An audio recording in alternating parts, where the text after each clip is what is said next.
वास्तवमा हामीले गर्न खोजेका विषय पनि त्यही हो। यो रिपारेसनको जुन हामीले हाम्रो टिआरसी 1 भित्र कुरा आइरहेछ नि, त्यो भनेको आयोग बनेर आयोगले रिपारेसन पोलिसी बना भनेर मन्त्रालयलाई यो विषयमा रिपारेसन पोलिसी बनाऊ भनेर रिकमेन्डेसन गर्ने व्यवस्था छ। त्यो रिकमेन्डेसनको आधारमा मन्त्रालय भने कानुन मन्त्रालयले बनाउने भन्ने प्रोसेसमा त्यो छ। त्यो भनेको प्रोसेस कहिले आउने हो के हो, जति बेला हामीले यो कुरा गर्दै थियौँ त्यो बेलासम्म धेरै कुराहरू अन्यलमै थिए। अहिले पनि ऐन पनि संशोधन भएर आइसकेका थिएन। र गत वर्ष हामी यही सेमिनारमा यसरी बस्दै गर्दा यही कन्फरेन्समा हामीले फेरि त्यहाँ पनि छलफल भएको थियो, यही नै भएको थियो। कुनै प्रदेशमा के पोलिसी, कुनै स्थानीय तहमा के पोलिसी, यो किन भइरहेछ भन्दाखेरि एउटा कुरा हाम्रो रोल के हो भन्ने कुरामा न प्रदेश सरकार न स्थानीय सरकार स्पष्ट छ।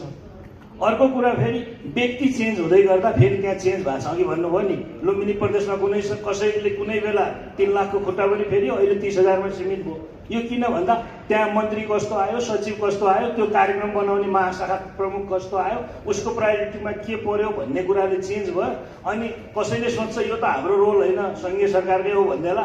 त्यसो भएर हामीले यो रोल डिफाइन गर्नलाई नै यो नेसनल पोलिसी र स्टेट एक्सन प्लान बनायौँ भने सङ्घले यो कुरा गर्ने, प्रदेशले यो गर्ने, स्थानीय तहले यो कुरा गर्न सक्छ भन्ने कुरा भइसकेपछि रिपारेसनको सन्दर्भमा कुन कुन तहको सरकारको के जिम्मेवारी हुनसक्छ भन्ने कुरा एउटा त्यो डिफाइन गर्न खोज्यौँ।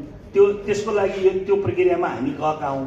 अब त्यो प्रक्रियाको क्रममा हामीले छुट्टै नै बनाउने भन्ने पनि सोचिरहेका थियौँ। अहिले यो 6औं राष्ट्रिय कार्ययोजना जुन मानव अधिकारको छ त्यसमा जोडौँ भन्न खोजेको त हामीसँग सरकारका थुप्रै यो एक्सन प्लानहरू हुने कि विभिन्न मन्त्रालयले विभिन्न बनाउने। अघि भन्दै हुनुहुन्थ्यो 13, 25, 18, 20को पनि छुट्टै कार्ययोजना छ। त्यो फेरि गृह मन्त्रालयले बनाउँछ।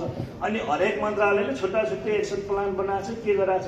त्यसो भएर यो फरक हुँदाखेरि ओनरसिपको कुरा, मेन स्ट्रिमिङको कुरा, प्रायोरिटाइज गर्ने कुरा प्रब्लम होला भनेर हामीले झन् त्यो इन्टिग्रेटेड एक्सन प्लानमै राख्न खोजेको हो। त्यसलाई चाहिँ एउटा कुनामा राख्न खोजेको होइन कि झन् महत्त्व दिएर मेन स्ट्रिमिङ गर्न खोजेको हो।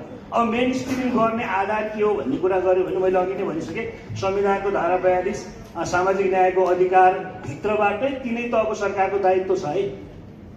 यो रिपारेसन खास गरी कन्फ्लिक्ट भिक्टिमको रिपारेसनको सन्दर्भमा पनि होइन, कार्यक्रम गर्ने म्यान्डेट कहाँ आउँछ त प्रदेश र स्थानीय तहलाई भन्ने प्रश्न पनि छ नि त। त्योमा स्पष्ट नहुनु होला भनेर पनि हामीले त्यो त आखिर फन्डामेन्टल राइट्सको कुरामा त राज्यको अधिकार 3 तहमा गइसकेपछि अधिकार मात्र मेरो हो, दायित्व चाहिँ सङ्घीय सरकारको भन्न त पाइएन।